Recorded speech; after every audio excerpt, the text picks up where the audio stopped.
we usually have an application on the website for about 2 months, and we go out and do presentations at different schools, and sometimes that can be one presentation and the entire school comes as an assembly, or you go from class to class, or it changes based on what school, but we do presentations and, you know, encourage kids to sign up. And then about a month or so before the trip, we go through the selection process and we pick the groups. And then from then we make sure that we have 2 meetings with students and parents, and then 2 meetings with just students. So that they get to know each other a little bit before we go, and we get to give them the history of our organization and what we've done, kind of what we're getting into. And then we fly down as a group. And in New Orleans, we actually own a bus, and we just bought a second bus, which is really exciting. And so when we're there, we drive around in our buses. But you know, the first day is mostly just flying and settling in. But the first full day, we go on the levee tour. And like we start with an orientation about the history of NY to NO, who we've worked with, how we've gotten to where we're at. And then we go out on the tour and actually see the different levees and see the different neighborhoods. And we give everyone an opportunity to kind of see with their own eyes and understand what it is that they're getting themselves into, and the neighborhoods that they'll be doing work in. And that's a big day. I mean, there's no physical work really on that day, but it's the roughest day for everyone because it's so emotionally and you know, mentally draining. Because most people have never heard anything like this before or seen anything like this before. So that's usually how that day goes. And every night we have a debrief. And basically the way that that works is we bring everybody together and we sit in a circle, and we run by consensus. And so what we do is we sit in a circle and we have we have a round. And so everybody has about 1 minute to speak about their day and their feelings of the day or any thoughts. And once we've gotten around the whole circle, then we go into what we call crosstalk. And then anybody can just kind of interject and say whatever they want. And I've realized that over time that the round is really just kind of like a warm-up for the crosstalk, because when people have the freedom to like really say what they want to say without so much time constraints, it all breaks loose and you never know what's really going to come up, but that's where the real learning happens. And you know, the first debriefs after the levee tour are usually just are mind-blowing, and then each day following that they are as well. But they're different every day. And I guess starting on the second day, we now work with a bunch of different organizations. And in the morning, our students do physical work, whether it's gutting a house, rebuilding a house, cutting down grass in yards. And now big projects that we work on are building community gardens. And so we do that in the morning. And then in the afternoon, we go canvassing. And that's, you know, just knocking on people's doors and speaking to residents. And that's really the most important part of the trip, because it gives our students a chance to speak to the people who are actually here for Katrina and who really lived through this and who are dealing with these issues day to day.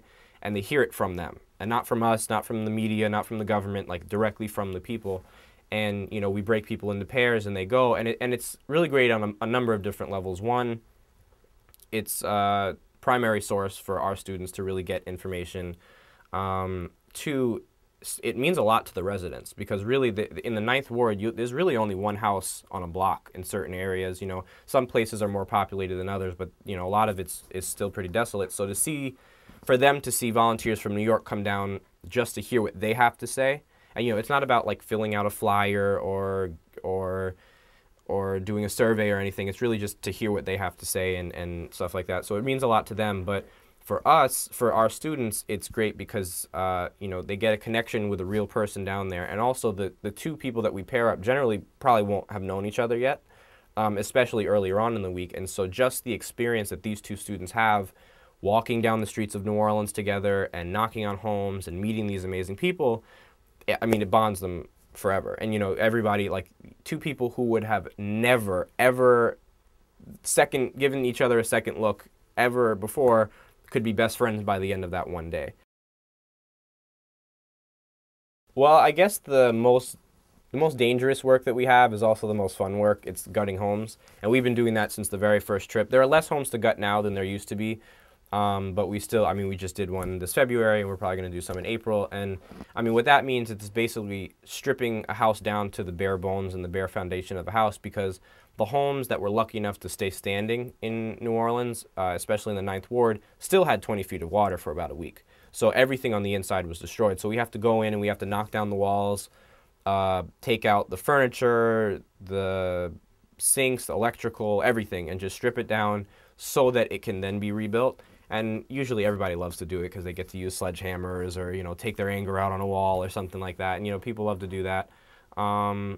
But it's pretty safe. I mean, one person in our 3 years has stepped on a nail, and it was our teacher who told us to get tetanus shots, and he didn't, so that's his fault. But he was fine. So we've never really had a problem with that. And otherwise, I guess, you know, with rebuilding homes, we're always with professionals, like people who know exactly what they're doing, who really handle the heavy machinery. But we have worked on drywalling and sanding and mudding and painting and all that type of stuff. Another big part of the physical work is mowing lawns. And a lot of people at first are really just not excited to do it because it's mowing lawns. You can do that anywhere, I guess. But the reason why it's so important is because the city of New Orleans created this law called the Good Neighbor Law. And it says that at this point, if anyone's grass reaches above 18 inches, they're then fined $500 a day by the city. But there's still about 200,000 residents of New Orleans who haven't been able to come home, that are spread out in all 50 states of the United States. You have 6,000 of them still in New York City right now. There are thousands in Texas. There's some even in Alaska. I mean, talk about culture shock, being taken from New Orleans and being relocated there.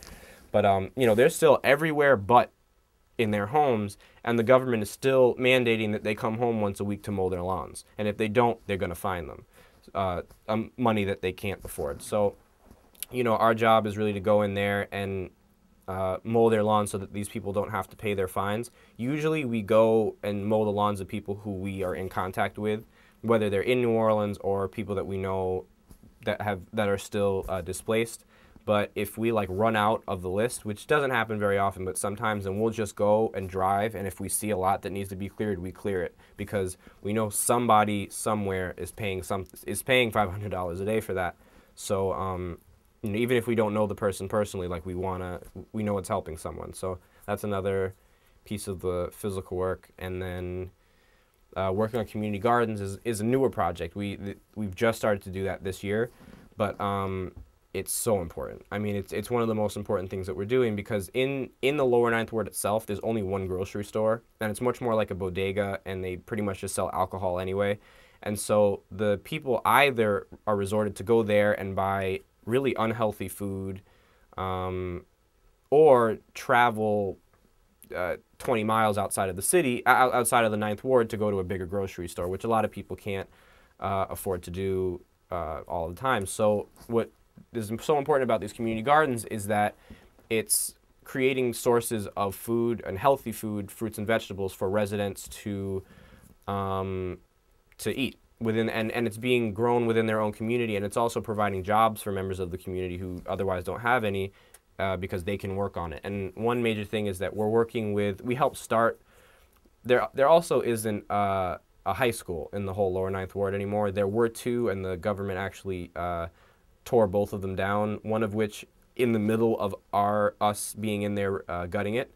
We had a group there, and they forced the entire group out, and they knocked it down right in front of us. This was 2 years ago, and right now there's nothing in its place. It's just grass. They haven't done anything with the land, so it didn't really make sense to me. But either way, they tore both of the buildings down. So one of our projects has been, we've helped start now the only high school there, and it's really technically a home school, but it's all that the people have right now.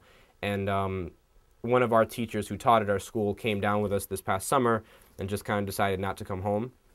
And he stayed there, and he helped start the school, and he's getting more and more students every week. And he has actually gotten the rights to the land surrounding the school, and we're turning those into community gardens. And right now we finance the school based on our fundraisers.